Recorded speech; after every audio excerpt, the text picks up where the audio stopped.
Masjid Nur Sulaiman adalah sebuah masjid berakulturasi antara kebudayaan agama Islam dan kebudayaan kolonialisme Belanda. Secara administrasi, masjid ini berada dalam wilayah Desa Sudegaran, Kecamatan Banyumas, Kabupaten Banyumas, Provinsi Jawa Tengah. Masjid Nur Sulaiman dibangun di tengah era kolonialisme Belanda. Menurut informasi yang kami dapatkan, masjid ini mulai dibangun pada masa pemerintahan Bupati Banyumas ke-9 yang dipimpin oleh Raden Bojonegoro III. Masjid ini dibangun oleh salah satu arsitektur Jawa di masa itu yang menerapkan konsep akulturasi antara kebudayaan Nusantara dan juga kebudayaan kolonialisme Belanda. Didominasi aspek kolonialisme pada struktur bangunan ini dengan ciri khas diantaranya yaitu yang pertama, posisi Masjid Nur Sulaiman masih dalam kompleks Kota Lama Banyumas. Yang kedua, dibangunnya benteng tebal di sekeliling kompleks masjid. Yang ketiga, struktur masjid yang sesuai ciri khas kolonialisme Belanda, seperti dinding tebal, jendela 2 daun di luar dan dalam, kemudian pintu yang tinggi, dan lain sebagainya. Pada kesempatan kali ini, kami berkesempatan untuk mewawancarai salah satu narasumber yang memahami tentang sejarah perkembangan kota Banyumas di era kolonial Belanda, khususnya bangunan Masjid Nur Sulaiman. Selamat menyaksikan.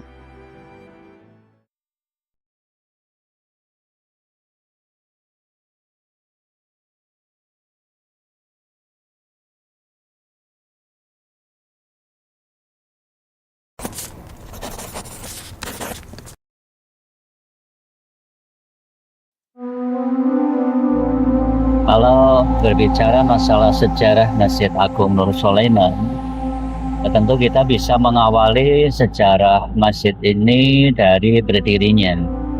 Cuma kita tidak bisa mendapatkan satu informasi masjid ini berdiri tahun berapa, bulan apa, tanggal berapa.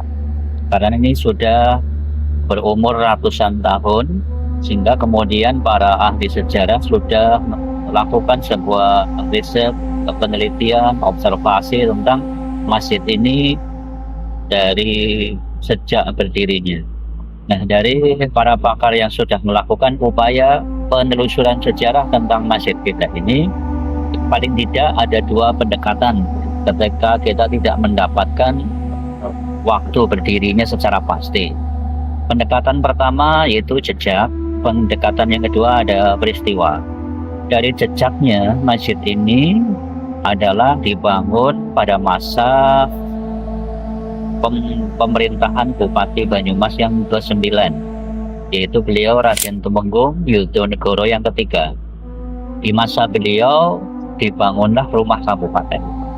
Ya, artinya ini sebagai ibu kota kabupaten yang pada pemerintahan Bupati yang ke-9 itu baru dibangun ibu kotanya. Dalam arti ada pemerintahannya, ada rumah bupatinya pada tahun 1755. Nah, angka itu adalah angka pendirian rumah kabupaten di sini, di Banyumas ini. Tahun 1755 itu juga kemudian oleh para ahli sejarah bahwa masjid kita ini pendiriannya adalah satu masa atau satu zaman dengan pendirian rumah kabupaten. Sehingga dari situ kemudian kita mendapatkan satu informasi dari para ahli sejarah bahwa masjid ini berdiri satu masa, satu zaman dengan pendirian rumah kabupaten. Berarti masjid ini ya sekitar tahun 1755 itu dibangunnya. Ketika ini benar, maka masjid kita ini umurnya sudah 286 tahun atau ya lebih ya. Jadi sudah cukup tua, hampir 300 tahun ya.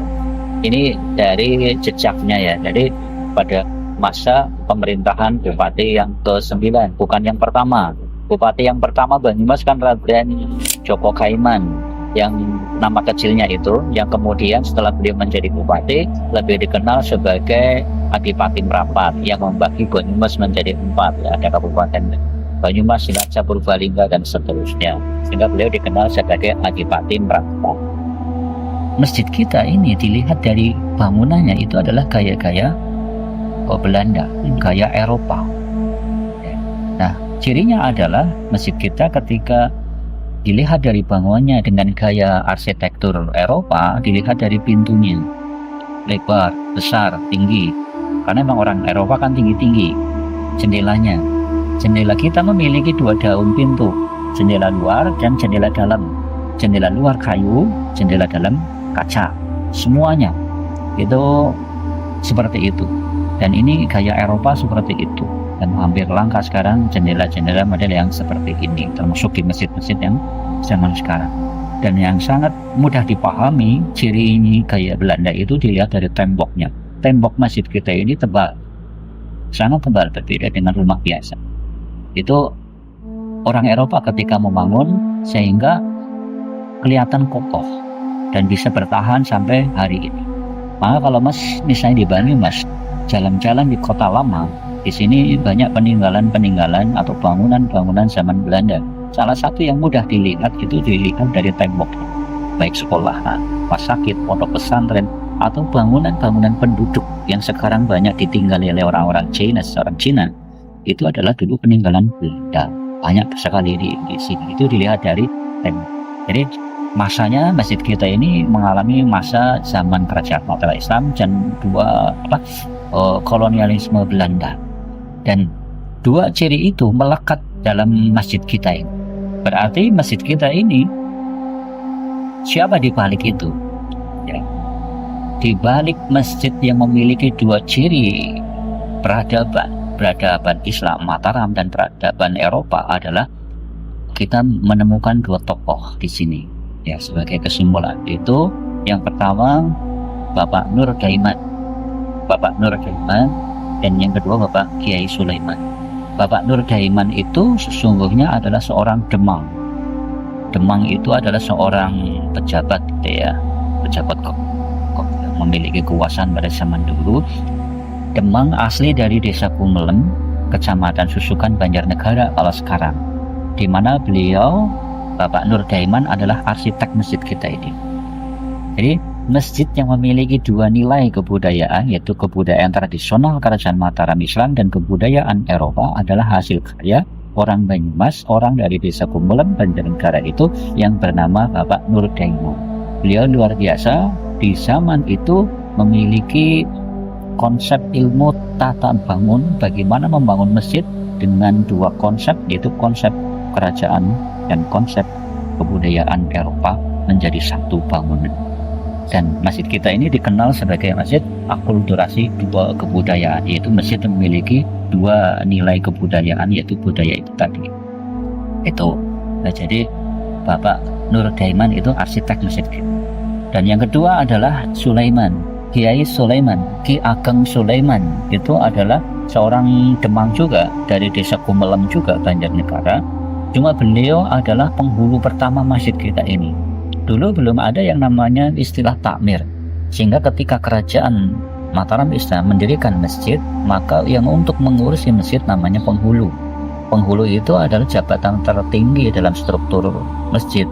Dan penghulu pertama masjid kita ini adalah Bapak Kiai Sulaiman. Beliau diangkat oleh seorang raja atau seorang sultan dari kerajaan untuk memakmurkan masjid ini agar orang mengenal Islam, orang mengenal agama, orang mengenal sholat. Mereka diajak ke masjid untuk beribadah, untuk mengaji. Maka kalau kita ditanya siapakah ulama Banyumas di sini yang mendakwahkan, menyebarkan Islam, tidak lepas dari peran Kiai Sulaiman atau Ki Ageng Sulaiman. Atas dasar itulah masjid kita tahun 1992 baru kemarin, ya, meskipun dengan belum lahir ya, tahun 1992, 2 nama ini diresmikan menjadi nama masjid kita, yaitu Masjid Agung Nur Sulaiman. Nur Daiman diambil nurnya, digabungkan sama Sulaiman. Jadi Masjid Agung, masjid yang berkedudukan di ibu kota kabupaten, yang arsiteknya adalah Bapak Nur Daiman dan penghulu pertamanya adalah Bapak Kiai Sulaiman. Itu dilihat dari latar belakang sejarah dan masa pendirian masjid kita ini. Peran-peran masjid kita sebagai masjid cagar budaya, masjid yang dilindungi oleh negara, itu justru menjadikan satu penunjang utama Karena dari sekian kehidupan yang ada di Banyumas ini dalam masa atau fase sejarah kehidupan, hanya masjid yang masih terjaga keasliannya dan sesuai dengan fungsinya. Di Kota Lama banyak tempat-tempat kayak rumah bupati, kayak sekolahan, kayak rumah presiden, kayak rumah bencana, kayak tempat-tempat yang pada zaman Belanda atau zaman kerajaan itu sudah beralih fungsi, sehingga masjid kita ini justru menjadi peran yang memiliki bukan sekedar penunjang, tapi menjadi satu peninggalan sejarah yang masih memiliki keutuhan, ya, baik dari nilai sejarahnya sampai kepada bentuk fisiknya. Ya, sebelum Kota Lama itu dikalahkan menjadi viral, kita sudah bergerak. Karena kita tahun 1998, kalau boleh saya tambahkan tadi, renovasi kita tadi yang perlu direnovasi menjadi artistik seperti ini dikembalikan menjadi indah kokoh seperti ini, itu tahun 98 kemarin selesai. Artinya kita punya kegiatan renovasi tahun 95, 96 tahap 1, 97, 98 tahap 2, dan selesai menjadi seperti ini tanpa berubah bentuk, tapi itu menjadi kokoh indah seperti aslinya. Kalau saya dulu kecil di sini, remaja di sini, ini tiang-tiangnya persis seperti ini, cuma dulu ini dicat, semuanya dicat biru tua, biru muda, termasuk yang lainnya itu dicat, jendelanya dicat, sehingga kemudian oleh pemerintah, karena ini dimasukkan sebagai masjid cagar budaya tahun 1990, ya, maka kemudian tahun 95 sampai 98 direnovasi menjadi seperti ini. Artinya sejak tahun 98 sampai memasuki tahun 2000 kita sudah melakukan upaya edukasi, memberikan informasi kepada masyarakat luas tentang masjid kita ini bukan masjid biasa, masjid yang memiliki dua nilai budaya, masjid yang harus kita jaga bersama, masjid yang dilindungi oleh negara, sehingga harus kita kemudian kita merasa bangga. Nah, sejak itu kemudian masjid kita itu dikenal sangat luas.